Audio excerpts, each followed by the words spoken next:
Welcome into Red Raider Recon, brought to you by Cantex Roofing. I'm Clint Scott. And I'm Rob Bro. Let's talk about the secondary. In 2025, the Red Raiders will be leaning on new faces on the defensive line and familiar faces at linebacker. The secondary, however, will be a mix of both. Safety Cole Wisneski is one of the new faces, a North Dakota State transfer who won 2 national titles during his time with the Bison. Tech also added 4 new cornerbacks who are expected to be in the mix. Bryce Pollock spent the last 2 seasons at Mississippi State, starting all 12 games last season as a sophomore. Another Power 4 addition was Terrian Grant, who started for Purdue last season as a true freshman. He arrived a year early to college football, reclassifying from the 2025 class to last year's. Amir Boyd is an in-state transfer coming over from UTEP. He appeared in 24 games over the last 2 seasons for the Miners. Dante Balfour is the oldest of the 4, joining the Red Raiders roster with 1 year of eligibility. He played 2 seasons at North Carolina before playing his last 2 years at Charlotte. Returning names at corner include Mo Horn and Macho Stevenson. Safeties include a couple of veteran players in Brendan Jordan and A.J. McCarty. McCarty is expected to see time at the star position, where he started 11 games last season and appeared in all 13. The star position also includes a position change for Mike Dingle, who was an inside linebacker last season, but his athleticism sparked a move from head coach Joey McGuire.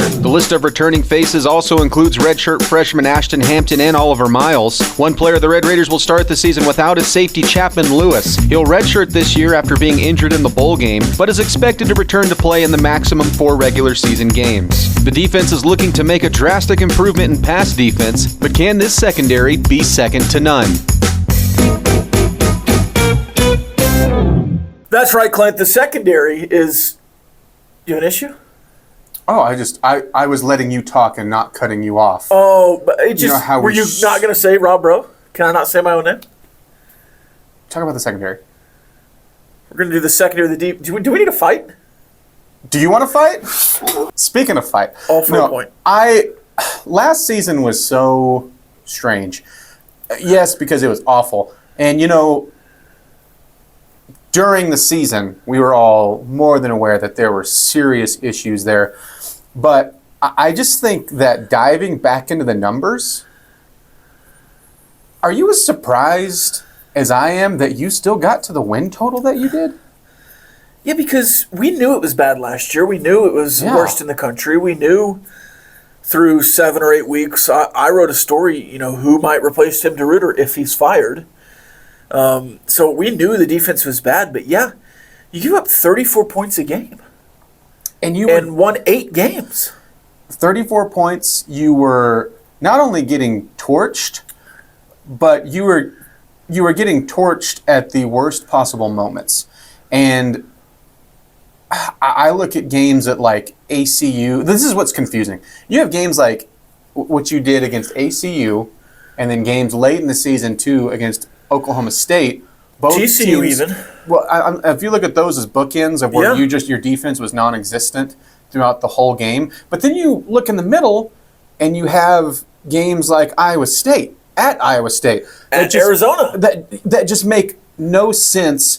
And maybe this is where the youth comes into play, because you did have a very young secondary. They dealt with injuries too, but not quite to the extent of what like we've talked about with the defensive line. But still, like it just did not make sense too when you look at, if I said under Joey McGuire, who was the stronger unit between the offense and defense consistently? Now, part of it, the offense, you also 1 year you had quarterback issues, but still, that was a defense keeping you in games and willed you to a bowl game as the bowl game marker, right?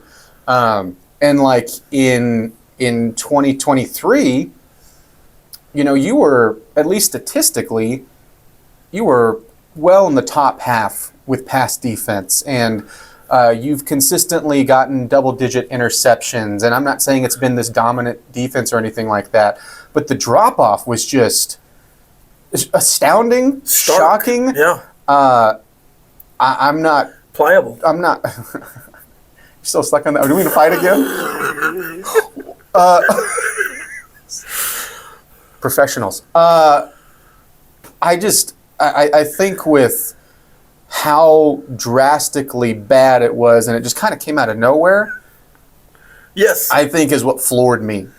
I thought the defense would be not as good because you lost a lot of pieces. Uh-huh. I didn't think it was be as good as the 26 points games or whatever you did in 23 when you went 6-6, but the 24 season was shocking in the pass defense. Mm-hmm. And you had blown assignments in year one defensively. Yeah. You had far fewer in year two, but C.J. Baskerville and Tyler Owens were switching positions in the middle of the year because you were blowing assignments at the third level.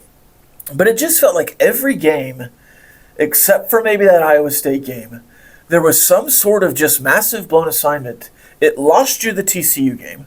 Mm-hmm. It put you in the battle with ACU. It put you in a battle late in the season with Oklahoma State that you shouldn't have been in.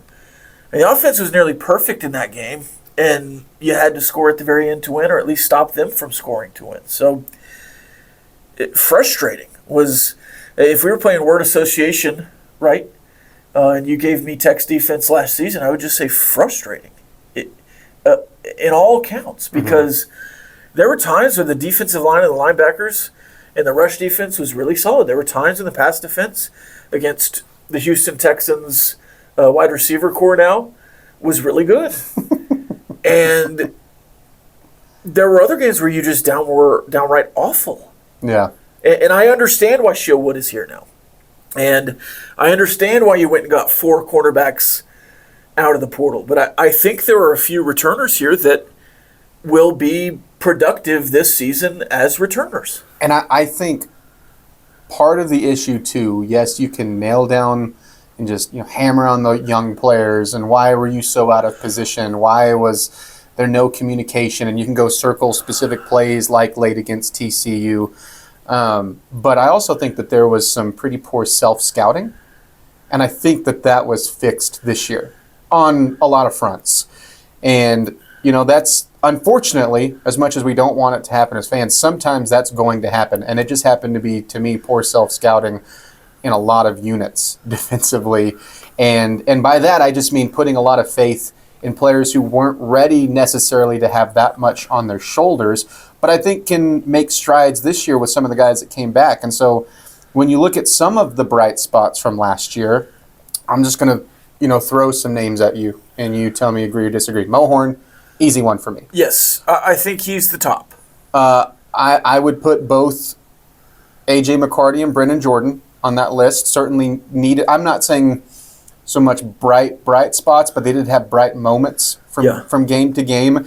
I thought Macho Stevenson was very high and low, and the lows were painful. But if we go back, he's a clear one that I go, he was not ready, but he's got talent. I mean, you could see that in some of the games that he played, and he was one that's like ultimate forced into action, young, inconsistent.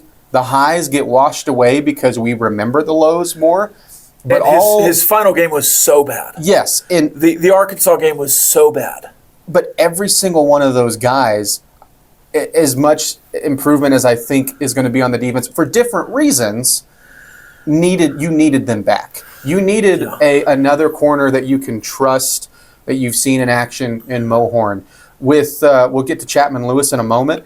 With Chapman Lewis especially out, you needed Brendan Jordan back. With trying to make a position switch with Dingle, you needed a guy like McCarty, who was also young last year, by the way. Not quite as young, but still hadn't played a lot of football yet.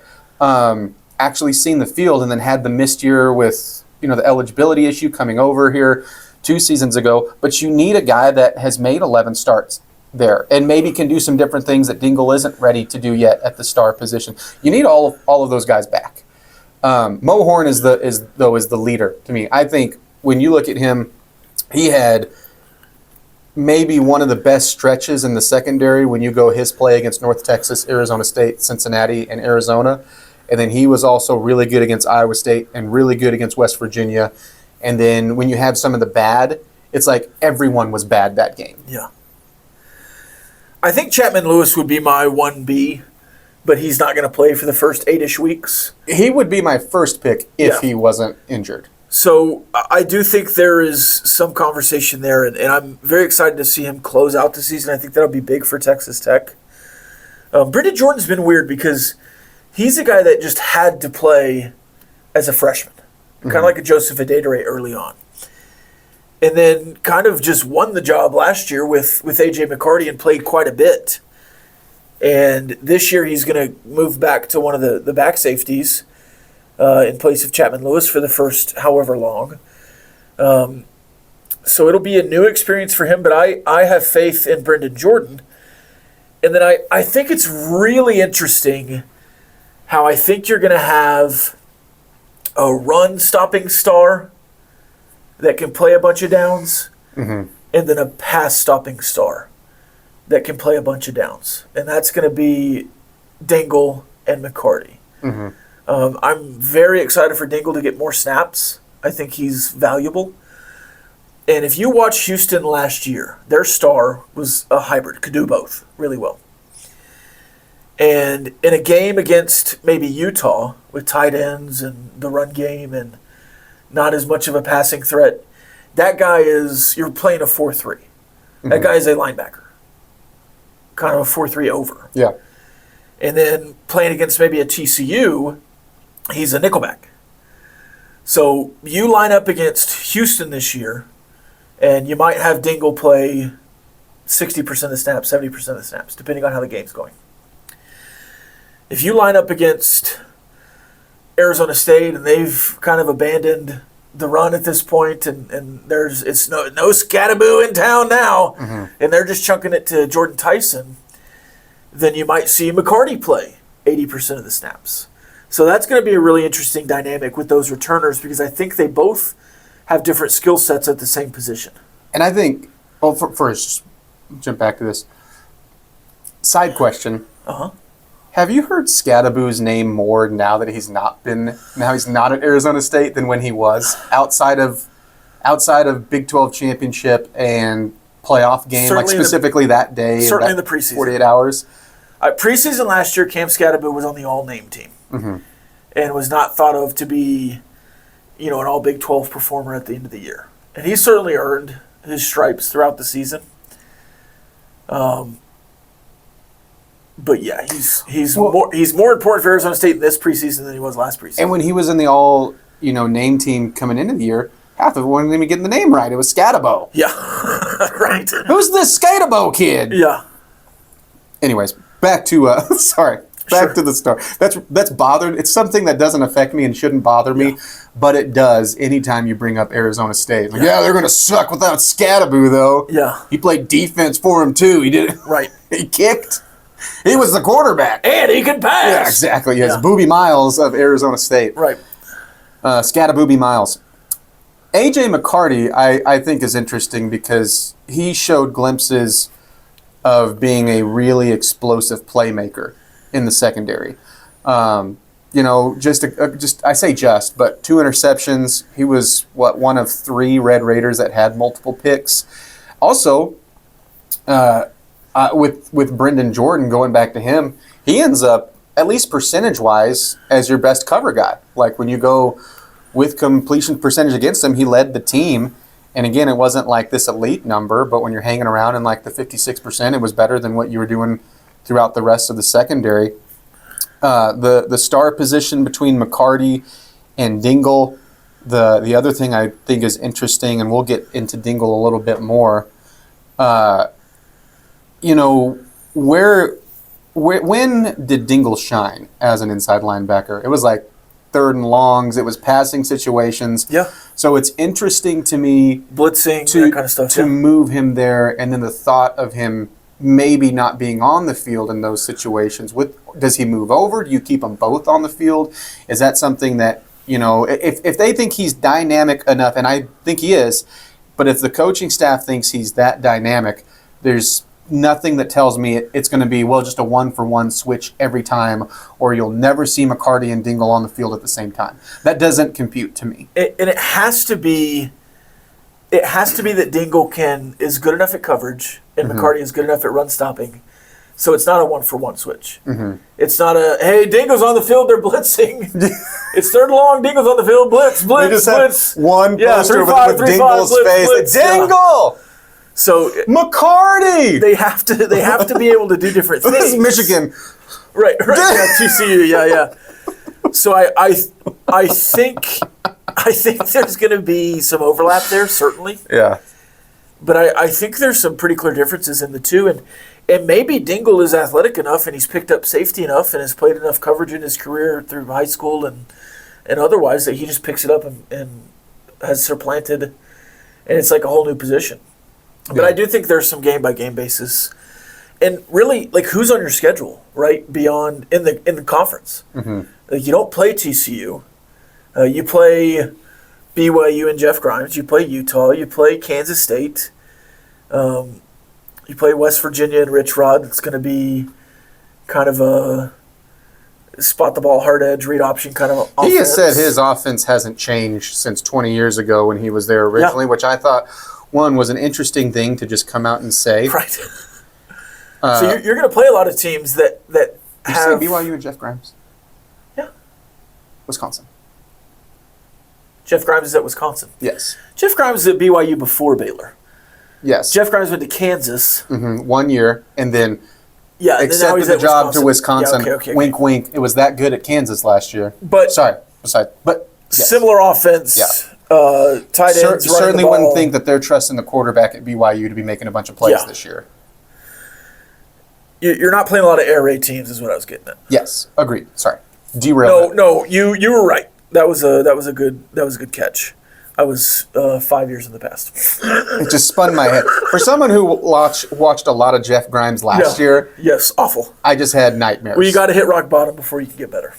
Although in that context, it wouldn't have been it wouldn't have been a nightmare.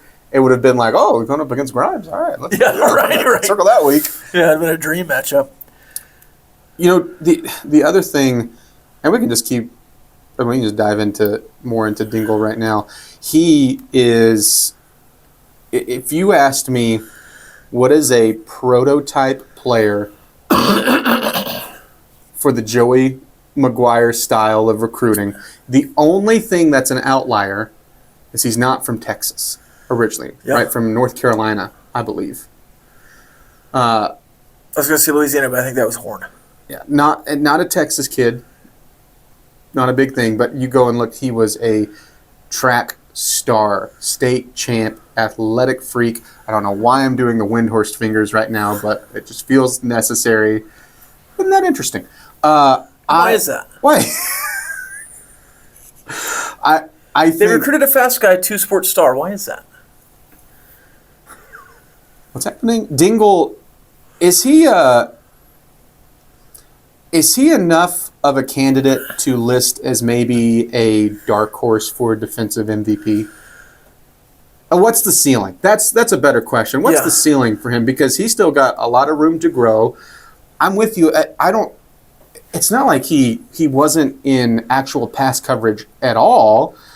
Maybe just wasn't necessarily the matchups we think of with the star, but that's more of a one-step transition than if he were to jump out to one of what we think of like a true safety or certainly a true nickelback. Look at this photograph. I just wonder, with as much as we hear about and much as we've seen capability-wise, could he be that good this year? I think if not, I think he certainly could by the time he gets older. And hopefully, the star has been a little bit interesting because you've been trying. You mentioned Tyler Owens and C.J. Baskerville. When you look at like the build of Dingle, he looks a lot like those guys, but I think more athletic. I mean, you're looking at long, tall guys, but he seems more explosive. Could he be a guy that holds down this position, at least in a significant way, for 2-3 years, and you're not having to do as much switching or trying to find something that's consistently working? Yeah, Dingle, he never made it as a wise man, never made it as a poor man stealing.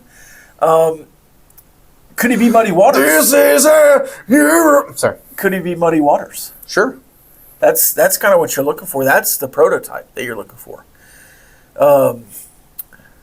They say a hero could save us. Could he be an animal? Defensive MVP? Well, we all just want to be big rock stars. Look, if anyone cared about this podcast, it'd be Nickelback fans. Defensive MVP, no. I think, Lee Hunter, David Bailey, even like a Romello Height, if if those guys are taking up a lot of blocks. Obviously, Jacob Rodriguez, even Ben Roberts potentially. Like those guys, sacks, tackles, that's kind of what you see as MVP. But if I countered your question with a question, could Dingle be the X factor to unlock a legitimate defense in Lubbock? I would answer my own question and say yes. What do you think? I like the term like wild card, but when you typically are using wild card in this context, it's like a guy that might get starting playing time, and he's going to, at least at the beginning of the season, he's going to get a long runway at this. And Right. I think even past that, I think that they are not only determined to make him the guy, but I think he's been stand out enough that there's a reason you make this change. I mean, yes, you have some pieces at inside linebacker, but you're not rolling with a bunch of guys over there that you trusted enough when you get past Curry and Ramirez as the backups that you make this move. But at the same time, I think they're looking at him and going, he's just too good of a football player to not have him on the field and start giving him serious reps. He got plenty of reps last year, but I mean serious, consistent, he's on the field, down one sort of reps. And I think that is obviously a total tip of the cap to Dingle. And so I think, X Factor, wild card. If you're going like defensive MVPs, like the leaders, clearly it's your preseason all Big 12 guys. It's Lee Hunter. Obviously, it's going to be Jacob Rodriguez. It's David Bailey. And if you get specifically into the word dark horse, I'm with you. I would go into Romello Height. I would go into Bryce Pollock. I would go into Cole Wisneski. Yeah. Although I think he might need to be a little bit higher for the expectations for Wisneski. But I do think, I think that's a little bit too high. But at the same time, there's nothing that tells me he can't be that starting the conversation next year, and also along the way be a really good producer on the field. And also with you, I mean, I think he could be a switch flipper. He is certainly the type of guy that can come in and maybe completely change a possession on any given down, depending on the play that he makes. If I give you, before we move into the new, I know there's a bunch of new names everyone's excited to dive into, and I certainly am too. If I give you just one more wave of other returners that are interesting to me for a completely different way. Okay. You have quite a few redshirt freshmen who are going to be in the mix in some way, mostly special teams, but I look at the first two names, Malika Skara, who also fits into that, what I think of a McGuire prototype guy. We want to play fast. Track and field freak. He is an in-state guy, top 100 kid in Texas, 5A level there out of Killeen. Nebraska, Oklahoma State, Texas A&M, TCU, they all wanted him. He's going to start out the year behind Wisneski.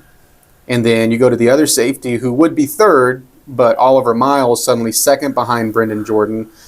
Another guy that kind of fits that description, another redshirt freshman, 4-sport star at El Campo. I'm interested for both of those guys, although I'm certainly more interested in what they do like a couple years from now. Yeah. But I think you'll see them or hear them in some way, shape, or form, and hopefully it's all good things. Like either you're blowing a team out and they make a play then, or big play on special teams. But at the same time, if you do have an injury or two, suddenly they're going to get reps. And last year they would have seen the field at this level, and that wouldn't have necessarily been a good thing. I wonder if A.J. McCarty would be an option at one of those two deep safety spots if there was an injury, but certainly think you've recruited well enough to have some of those guys be able to step up. I think Morgan is another one. Yeah, Peyton Morgan, Ashton Hampton. Yep. Yeah. I want to play as many redshirt freshmen. You can't not play them, right? Mm-hmm. You're not ruining anything by playing them. Right. If they're good enough, I want them on the field.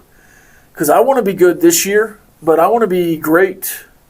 Well, I want to be great this year, but I want to be great next year and the year after when maybe you don't get the opportunity to have 21 portal entrants. Well, this will go back to our conversation from last week. It's the Iowa State, it's the Kansas State effect. Okay, are the guys behind your first wave, are they good enough to not be a massive drop-off when called upon? Yeah. Right? It's if you're a Big 12 championship defense, you are Big 12 championship level at every piece of the depth chart, right? I'd be ecstatic.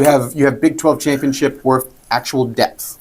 I'd be ecstatic if David Bailey and Lee Hunter and Cole Wisneski played 75 snaps heading into Big 12 play. Like, they're crisp, but you didn't need them past a quarter and a half in the first two games, and they got a solid run against Oregon State through three quarters and then didn't need to play. Yeah. Like, I would be very happy heading into Utah healthy and happy and ready to go. If you have an ACU game where they play 90 snaps, that's another thing in week one. Right. No, I'm totally with you. I want to see these names we've thrown out. It's like, hey, also keep a lookout for these names. I want to see these guys on both sides of the ball. I want in the fourth quarter to exclusively see them on the field. Yeah, I want Leighton Stone and Michael Deaver to get touchdowns in week 2 because you're at that point in the game. And Mitch Griffiths or, even the friendship quarterbacks thrown to the friendship wide receiver. That'd be awesome if you get in that kind. Like, we haven't seen that much in a non-con game in quite a while. So, Holden Phillips to Leighton Stone. We've seen this before.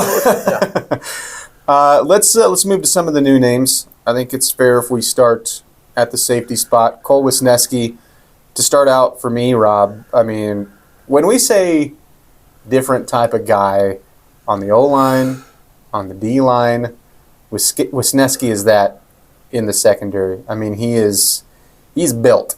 He is a built machine, and I think that that's something that, again, might surprise people because of the level he transferred from, even though it's from a powerhouse on the FCS level.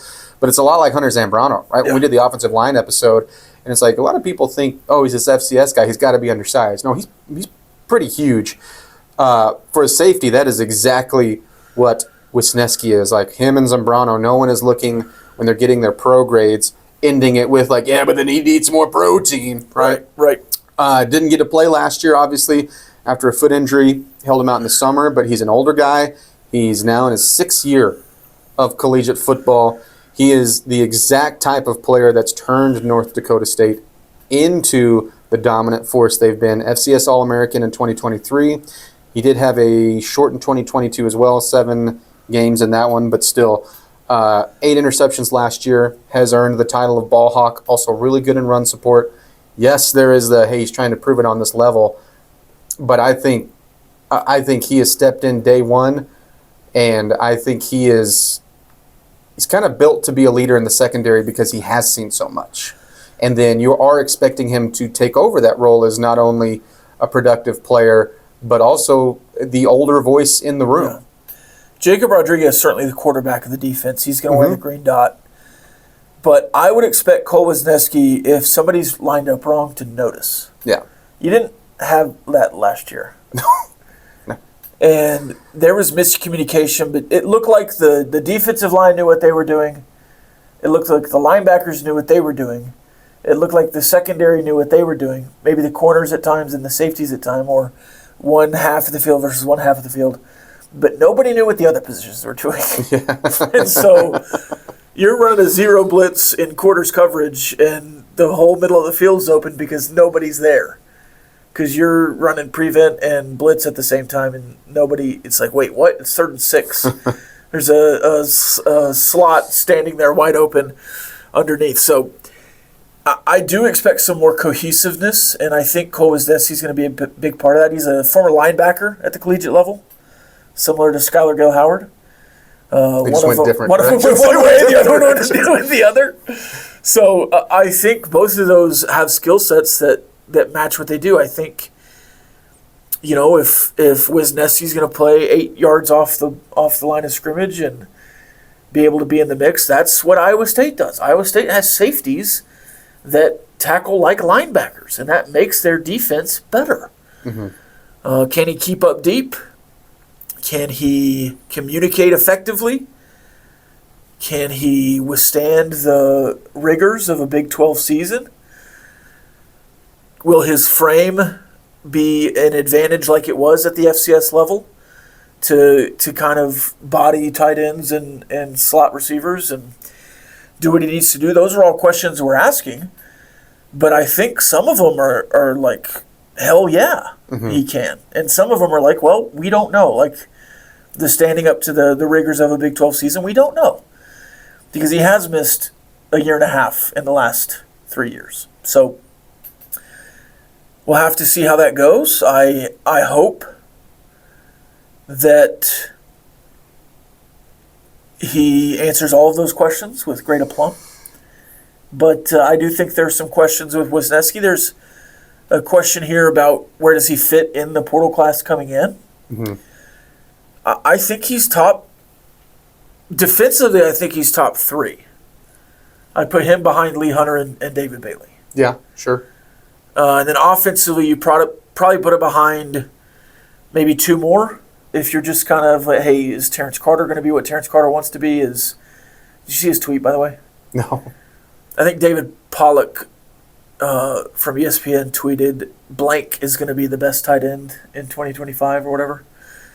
And Terrence Carter tweeted, Terrence Carter. Awesome. I love it. Yeah. But and then obviously Howard Sampson at left tackle. I think he'd be above Wisneski. But top 10 for sure, and probably top 5 with Wisneski. I think he and Joyner and Sampson, to me, this is we'll have to also for what it's worth. This might be a more down the line answer too, but also I guess you're hoping this year too. I think Pollock, depending on the type of year he has, is in that conversation. But like for me, it's easy top 7 guy. Very well could be in the top 5. He is in my top 5, but I could see an argument for all of those guys there. And like I said, Quentin Joyner, to go back to the wild card word, he seems like he could be a guy that has a good season or what a stud kind of season. Yeah, certainly. What a difference maker kind of season.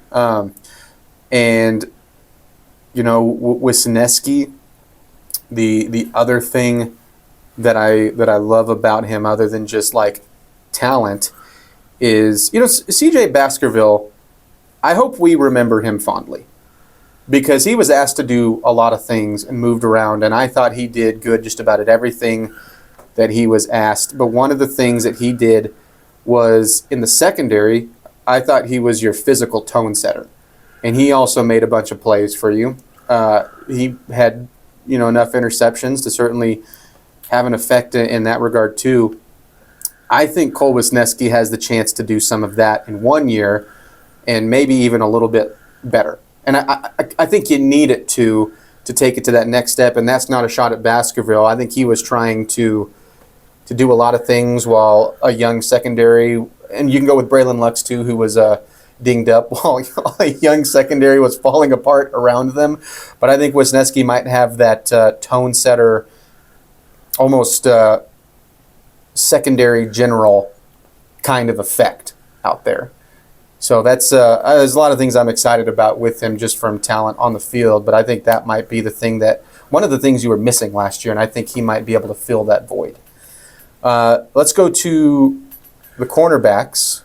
Start with Bryce Pollock, a name that we've mentioned on and off.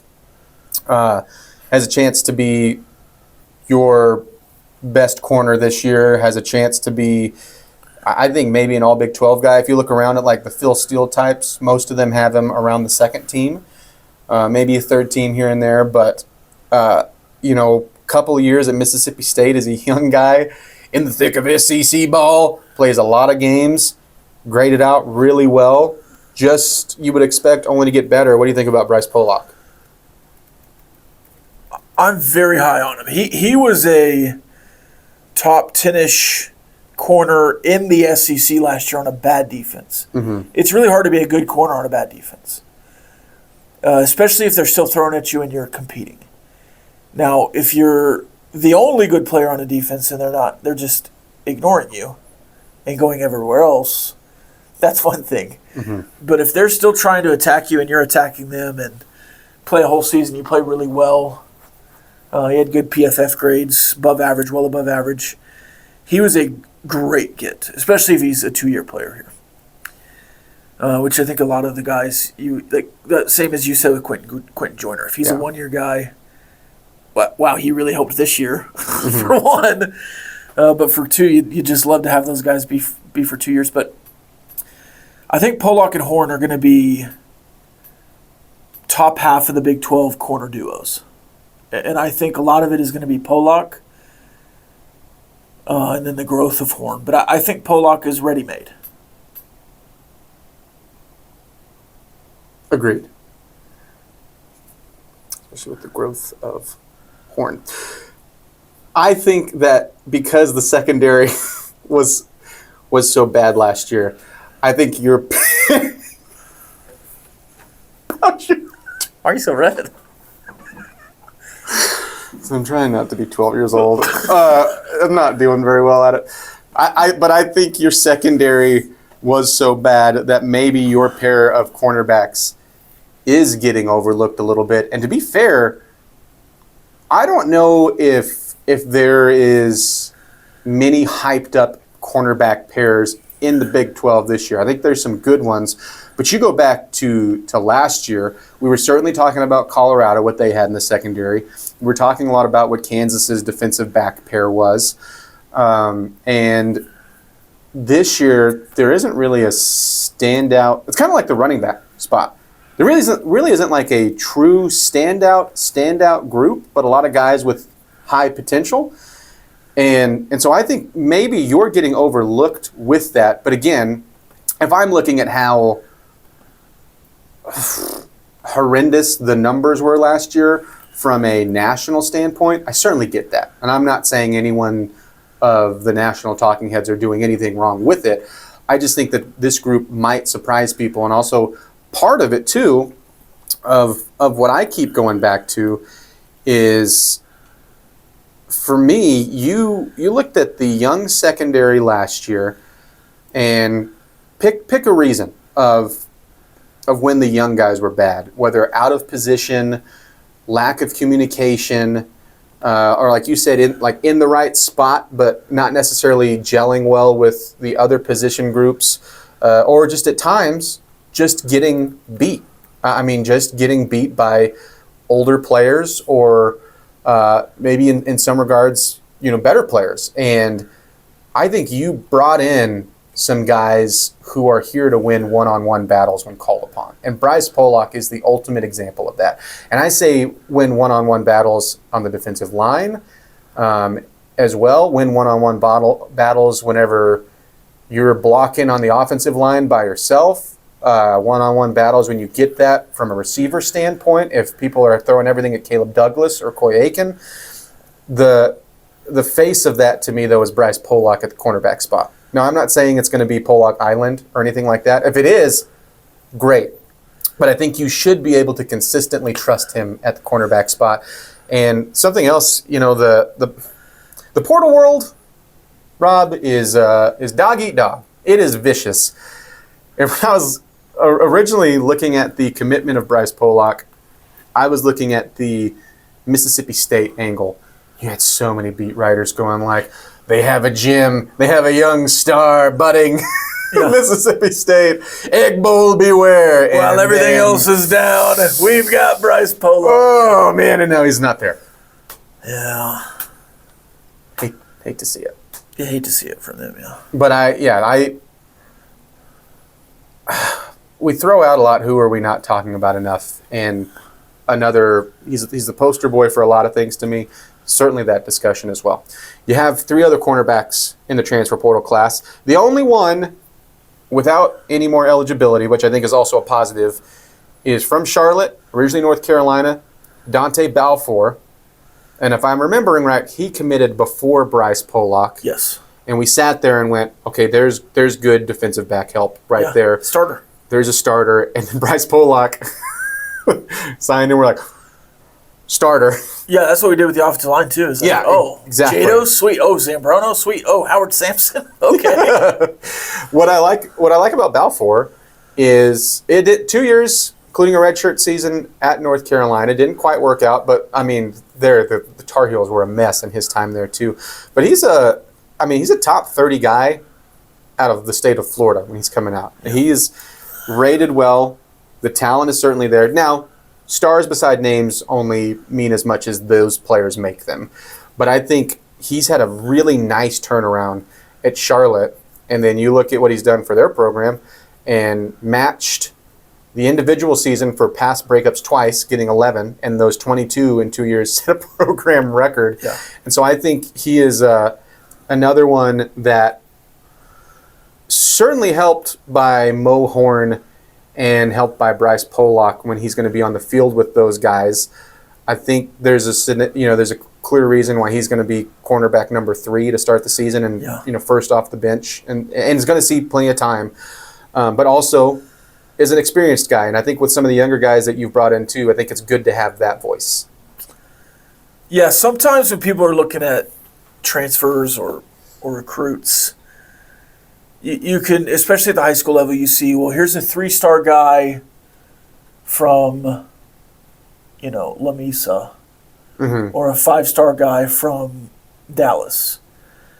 It's like, well, the 5-star guy from Dallas, played as a junior and senior, prototypical, kid at Lamesa is undersized, whatever else, but one of them has all this production, and one of them just is the prototypical size. You kind of see that and go, well, we want the 5-star, right? Yeah. I think the Balfour is kind of that 3-star kid from Lamesa. You don't maybe expect so much from him, but he's played a bunch of football, and he has been uber productive.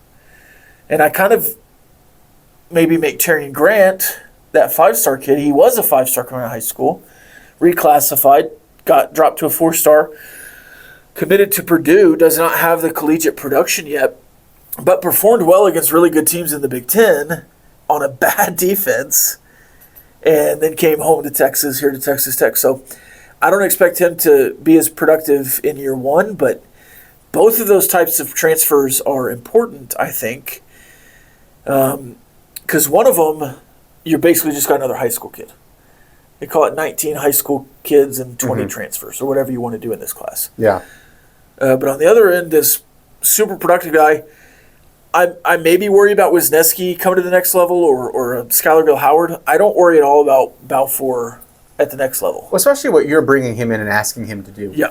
I think he's got a lot of similarities to what you're asking A.J. Holmes to do, but the difference is A.J. Holmes has a little more eligibility and also has been in the Big 12. Yeah. But when you go bang, suddenly quality depth. Like, everybody technically has depth because you have to fill out a depth chart. Right. But this is the difference of what you didn't have last year, or at least what you're hoping you hit on. When you have a guy like that could be, still competing for a starting job, but on the original depth chart, going to be option number 3. A guy that has seen a lot of football, has made a lot of plays, and I'm with you. I don't think for what he's done, I'm as worried at all about the jump, especially with it being the quality depth beside him. So then you get to who you just talked about, who I would argue is, in some regards, the most interesting name in the portal class, and it's Terrian Grant, because you already laid it out.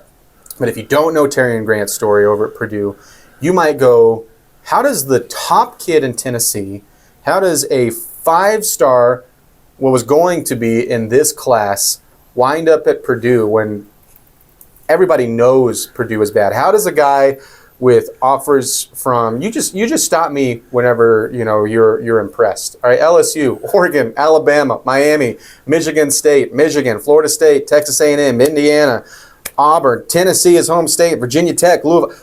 All of these guys didn't just want him, offered him. And I don't know why he speeds up and reclassifies, and then with it, from there ends up at Purdue, who offered him before he'd reclassified, by the way. So there may be a connection that was just there. It certainly seems to me like he wound up there because of the reclassification. turns into a 4-star, whatever that means to you.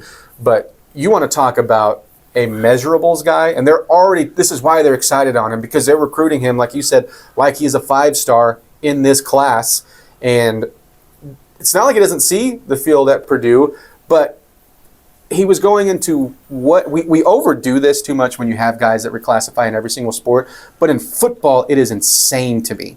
Yes, it is hard in baseball. Yes, it is hard in basketball. But in football, it is, I mean, you're going up against vastly different bodies than what you are in high school. Now, it is, I'm going to say, ever so slightly easier to do it at the skill positions rather than the trenches, but that does not make it easy. And still had some production and still was trusted enough, even on a bad defense, for them to go, hey, kid, can you go make us some plays? Like, one of his best games is, as far as stats anyways, is a game they get torched 45-0 against Ohio State. But he's going up against these guys and already has looks at some of the best in the country and has already competed with some of the best in the country.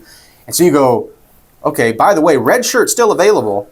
I don't know what the plan is. He's going to start lower on the depth chart. If it works out that way and you get like, what's the perfect situation? For me, it's that red shirt this year, and then you get him for 3 years, and he is just, everyone can see he's headed for the NFL. Yeah, I would be shocked if he didn't redshirt this year. Yeah. I think something has gone wrong or he just like, they were like, man, you can't deny there he is. Sorry, sorry Balfour, sorry Amir Boyd. Like we can't right. Not. And Amir Boyd is another guy. Like, will he play? Yes. Will he be solid? Yes. I don't expect Amir Boyd to be a superstar for you, and I don't think you need him to be. He's another quality depth piece. 4th cornerback in the class from UTEP. We can just go on into him. I'm with you. Yeah, that's. You can have deep dives on a lot of these guys. Yeah. For him at UTEP, he, again, 2 years of eligibility, which is nice. I'm with you with the minors. I think 4 starts last year, 5 in his career, but you know what you're bringing him in for. Yeah. And I think like he and Balfour understand what they're individually competing for position-wise. So, now that we've talked about the unit as a whole, or broken down, I guess, in between the unit as a whole, let me ask you this. Defensive line, offensive line, and the secondary. Zoinks! I think are the 3 units that lead the should be most improved units. Yep. If you power rank those 3 of what you expect to say, this was for sure number 1, this was 2, this was 3, how do you see those 3 shaping out? How do I describe? How do you explain? How do I explain? Defensive line, number 1. That'll be most improved. Yeah. Secondary, number 2. Offensive line, 3. I think the offensive line will be unnoticed this year, which is a good thing. Yeah. If you can't complain about it. But people will certainly complain about him. I don't think the offensive line... you don't have as much to complain about. I don't think the offensive line will be a talking point negatively, but I think or positively. I think the D-line and the secondary has a chance to be a talking point positively. So I go defensive line, secondary, offensive line. I think to answer this question, part of it is like, okay, well, how bad were they? And if you ranked how bad the units were, and you go the other way, offensive line still can improve and should improve, but it was not in the same category as those 2 units. You could jump 60 spots and be 65th. Yeah. Oh, gosh. I'm still, like, again, I go back to how did you have as many wins as you did? Like, when you break it down by the numbers, and again, your offense wasn't elite. They were good.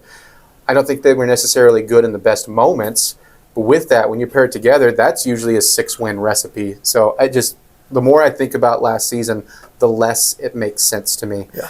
I'm with you. That's my order. And And part of it is, I think the defensive line and the secondary are both jumping off from similar lines, if you will. But I expect the defensive line to be dominant. I expect the secondary to be good to really good. But what I want to say, and you could say this for the whole team, but especially for the defense, and especially with those two units, when we go at the end of the season and we're doing the one-word game or quick description game, you go, how would you describe this defense? I hope one word we use is symbiotic, because the defensive line, they're not going to dominate every single possession. You're not going to dominate every single down, but hopefully it's most of the down. So the secondary, you're hoping, is good enough whenever you're having maybe an off game or an off quarter or just an off drive with one. The secondary is good enough and it stands out enough that you just don't completely let down the defensive line just because they're supposed to be dominant. PFF is saying that they're top 5, so we can be around 50 and we'll be just fine. And that's what I hope happens with the defense. Agreed.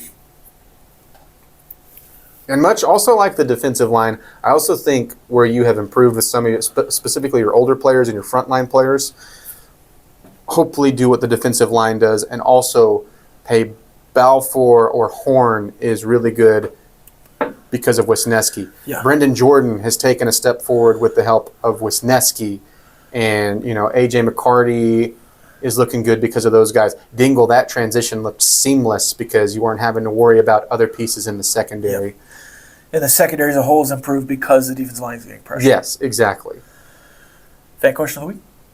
Let's do it. This was the question, which you can also find our Twitter. As always, Josh will put mine right here. Rob's right here. Double T97.3 right here. Perfect, right here. Follow us on X, if you will. You can ask us a question there. Just make sure you signal it towards Red Raider Recon, brought to you by Cantex Review.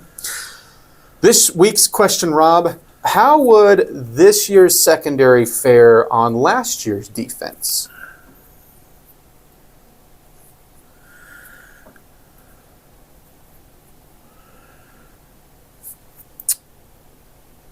I think Texas Tech's secondary, the bodies you've amassed this season on last year's team, would put Texas Tech in the Big 12 championship. I mean, you look at that Colorado game. The ACU game is completely different, so you're not feeling bad at that point. I think you might still lose to Washington State just because of how that game went offensively. Mm-hmm. But otherwise, I mean, if you force 5 more turnovers and a couple of them are in big moments, and I don't think this secondary would hurt you in any way against the wins. I don't think you lose any more games because of the secondary. I think you might get one of those Big 12 wins that you lost. Trying again. There were pieces from last year's second. I like Baskerville. I like Braylon Lux. I wish he wasn't as dinged up his final year here, but still. Yeah, that's another thing. Just they're all healthy. Yeah, even if you went peak health from both units, though, yeah. I'd still take this unit, mostly because some of the guys that also were bright spots or saw the field are another year better. Yeah. And then you added in, I think, more than just, you weren't just replacing Baskerville and Lux. You had a couple more pieces there when you're doing the full rotation that I think will be better. But I'm with you. I think I don't necessarily think the secondary this year puts last year's unit as like a top 25 unit, but you're certainly out of triple digits. Yeah. And if I'm going back to, do I think that this secondary crumbles in the biggest moments against TCU? I don't. Do they, in the third quarter against Colorado, disappear? I don't. And I am with you. I don't think Oklahoma State or ACCU are so unnecessarily exciting for all of the wrong reasons. Yeah.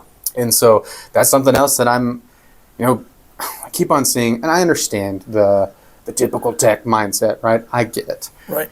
But what tells you from this team You know what? Why do you have such I confidence? still think, maybe Baylor gets you, but 10-2, and I think you're in the Big 12 championship. I think the secondary is that good, and that's why I have such high expectations for this year. Yeah, I agree. That seems as good of a place as any. I think we kept you here for another hour. We're having fun with it. We're enjoying all the feedback. Hopefully you have enjoyed as well. If you want to tell us you like it, you can comment below. You can like. You can subscribe. And, hey, next week, a very special episode. Special. Teams. See you then.